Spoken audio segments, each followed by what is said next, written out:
Chers téléspectateurs de D-Sport TV, bonjour. Bienvenue dans votre émission Max Sport.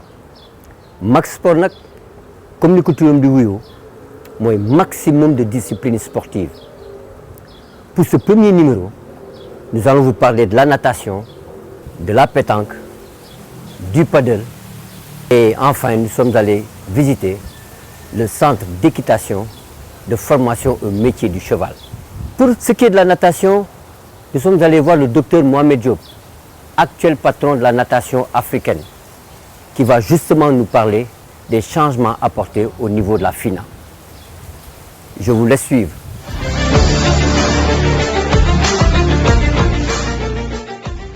Effectivement, les gens connaissaient plutôt la FINA, Fédération internationale de natation.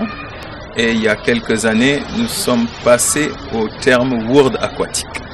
Alors, pourquoi World Aquatic? Parce que quand les gens pensaient à FINA, on pensait qu'à natation. Et il faut bien comprendre que la FINA gérait plusieurs disciplines. Je peux dire que c'est l'une des seules fédérations internationales qui regroupe tout type de sport. Ça veut dire quoi? Le sport d'endurance, c'est l'eau libre. Les sports de natation en piscine qu'on connaît. Un sport collectif qui est le water polo. Un sport artistique qui est la natation synchronisée. Un sport de gymnastique qui est le plongeon, le diving. Et même on est allé sur les sports extrêmes qui sont le high diving. Le high diving qui est un plongeon à 27 mètres. Merci beaucoup au docteur Mohamed Diop. Il nous a parlé du changement apporté au sein de la FINA, donc qui est devenue aujourd'hui World Aquatics. Il reviendra sur d'autres émissions par rapport au changement apporté en Afrique. Après le docteur Mohamed Diop, nous sommes allés voir l'ex-champion d'Afrique, le Sénégalais Malick Fall. Quant à lui, il va nous parler de la technique par rapport aux 4 nages qui sont le papillon, le dos, la brasse et le crawl. Regardez. Puis le papillon, on va dire que c'est plutôt une nage qui est assez coûteux en énergie, mais de le nager, ça demande assez de technique. C'est pour ça qu'il y en a certains qui peuvent en faire 200 mètres ou qui peuvent en faire ou même plus.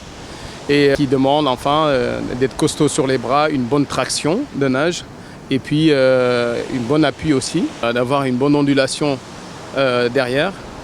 Et le dos, c'est assez particulier également, c'est la confiance de se mettre sur le dos, sur l'eau. Et il faut avoir une certaine maîtrise justement et comment faire passer les bras, comment coordonner. C'est une question de coordination parce que ce que demande la natation en gros, c'est cette partie tactique, technique et psychologique aussi. Il y a cet aspect-là. Parce que pour se faire confiance, se mettre sur le dos, je pense que ça demande justement cette partie psychologique. Et sinon, la nage la plus technique, c'est la brasse. Parce que c'est une nage qui demande beaucoup de fluidité et de finesse et qui demande aussi à quel moment la coordination, à quel moment il faut tirer sur les bras, à quel moment il faut pousser sur les jambes, à quel moment il faut mettre la tête aussi. Tout ça, je pense que ça demande en fait beaucoup. C'est pour ça que tu vois beaucoup de nageurs qui sont bons en papillon, dos, mais en brasse, c'est un peu difficile parfois. Et parce que ça demande des articulations assez flexibles, on va dire, comme les ciseaux en brasse par exemple, et comment faire le dos aussi, parce que la colonne vertébrale est très importante. Et tous ces aspects-là sont très compliqués à mettre en place, justement. Et ça demande beaucoup de pratique pour pouvoir faire de la brasse. Mais le crawl, c'est...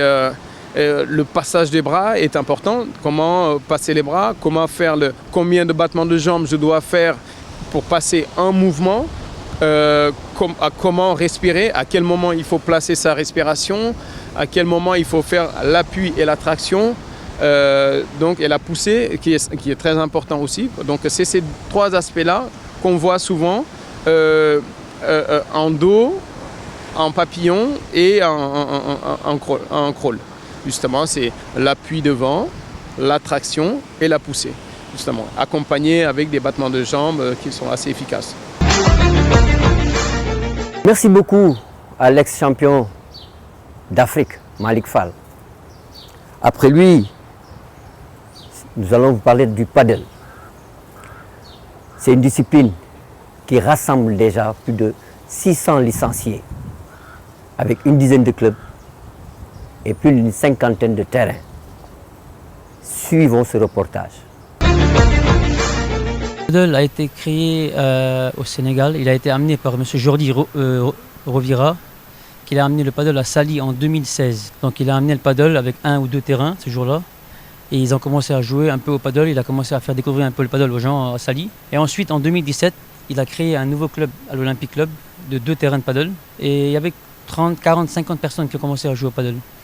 Et aujourd'hui, jusqu'en 2024, on est à 50 terrains de paddle avec 1500 pratiquants et 600 licenciés au paddle aujourd'hui, hommes-femmes. Et le sport a pris beaucoup d'ampleur au Sénégal et on est vraiment très très content. Aujourd'hui, je suis le nouveau président parce que j'ai été élu là récemment le 11 décembre.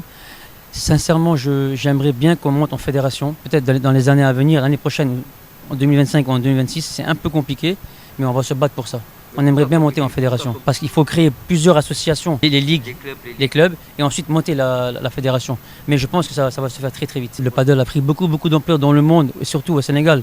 Aujourd'hui, on a plus de 50 terrains, hein. On a presque 10 clubs au Sénégal. Donc je pense que ça va se faire très très vite.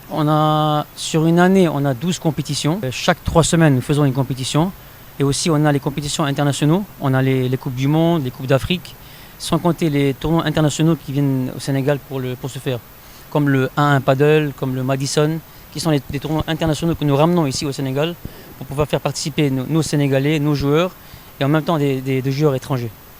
Et c'est ce qui fait développer le paddle, c'est ce qui fait que ça grandit encore plus, qu'on connaît le Sénégal à travers le paddle aussi. Écoutez, malheureusement, les premières Coupes du Monde, on a eu beaucoup de mal à partir parce qu'on n'avait pas de sponsors. Il fallait que chaque joueur ait un peu d'argent, trouver ses sponsors à lui pour partir. Aujourd'hui, on remercie le bon Dieu. Cette année, on est parti au Koweït. On a eu une belle Coupe du Monde. On a eu des sponsors qui nous ont aidés, des grosses sociétés ici au Sénégal qui nous ont aidés à partir. On avait un coach espagnol spécialement venu pour nous. On avait l'équipe féminine pour la première fois. Et j'espère, Inch'Allah, en 2025, qu'on ait une équipe junior. C'est mon objectif. Avoir une équipe junior pour pouvoir aussi les faire participer à la Coupe du Monde. Écoutez, ici à Dakar, nous avons 6 clubs au Sénégal, à Dakar, et nous avons 4 clubs à Saly. Ça fait un environ de 10 clubs et à peu près 50 terrains.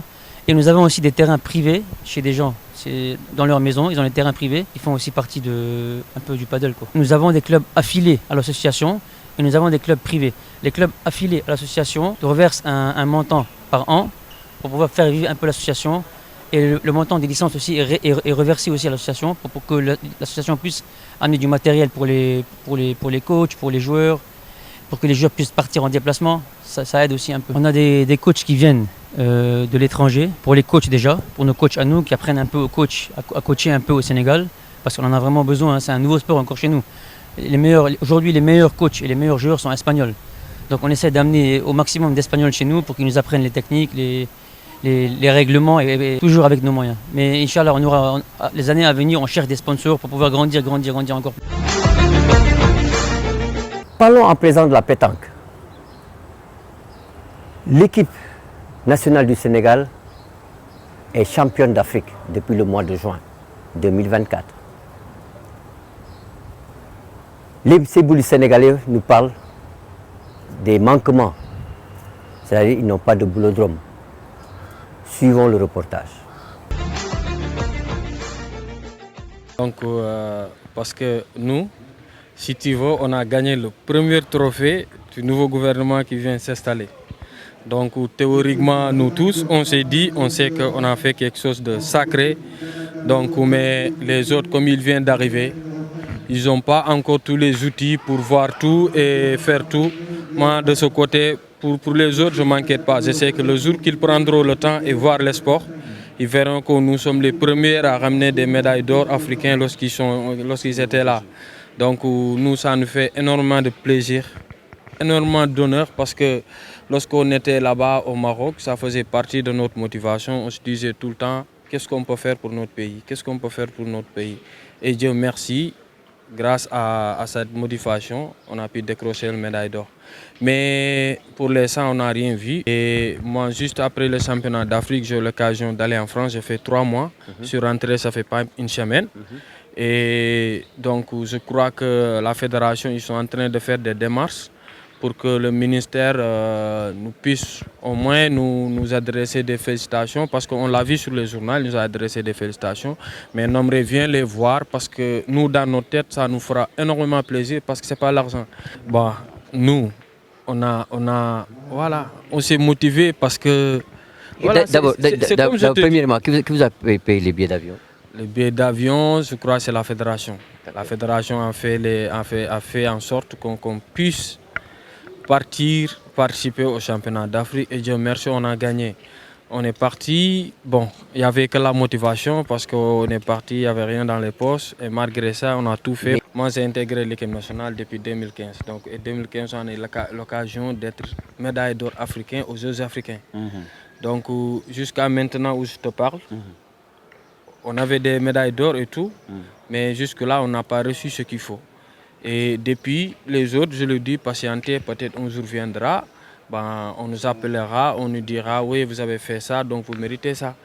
Mais comme je te dis, donc, comme nous, on n'attendait pas ça quand on jouait, du coup, voilà, si ça vient, c'est bien, si ça ne vient pas aussi, ce n'est pas quelque chose qui nous empêchera de jouer encore. Parce que nous, ce qu'on fait, c'est l'amour qui nous anime. Donc c'est pour ça qu'on se dépasse, c'est pour ça qu'on fait tous les sacrifices pour s'entraîner, pour aller toujours de l'avant. Et ça fait énormément honneur et plaisir de faire frotter le drapeau national en très haut parmi les autres nations. Rien que ça, c'est énorme. Après, le reste, si ça suit aussi, c'est formidable. Enfin, pour la dernière discipline de votre tout premier numéro, nous sommes allés à Mbao, au centre d'équitation de formation au métier du cheval. Nous vous faisons le portrait d'une jument nommée Mounas 2.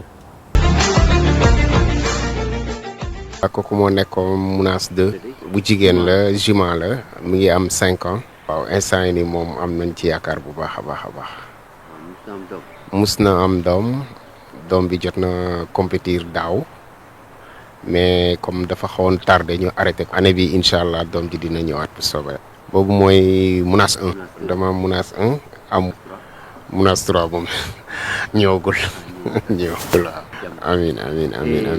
waaw Mounas 1 yàgg na fi am na 9 ans. mooy sama taaw. am na fi doom am na fi ñaari yoon doom mais yàlla def dund. mais ñoom ñaari ñëpp waaw. bon man ak sama soxna dañu am histoire.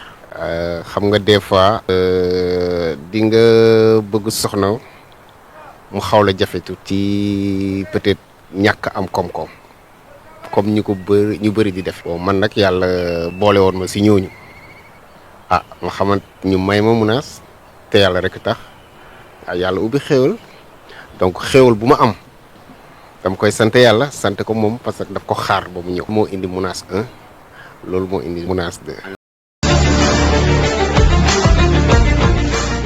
Voilà, c'était tout pour votre tout premier numéro de Max Sport. Max Sport, comme nous l'avons dit, c'est le maximum de discipline sportive. Tey seetaan ngeen jot a seetaan beneen yoon yeneen discipline ne ñëw bu soobee yàlla. En attendant, je vous donne rendez-vous très bientôt.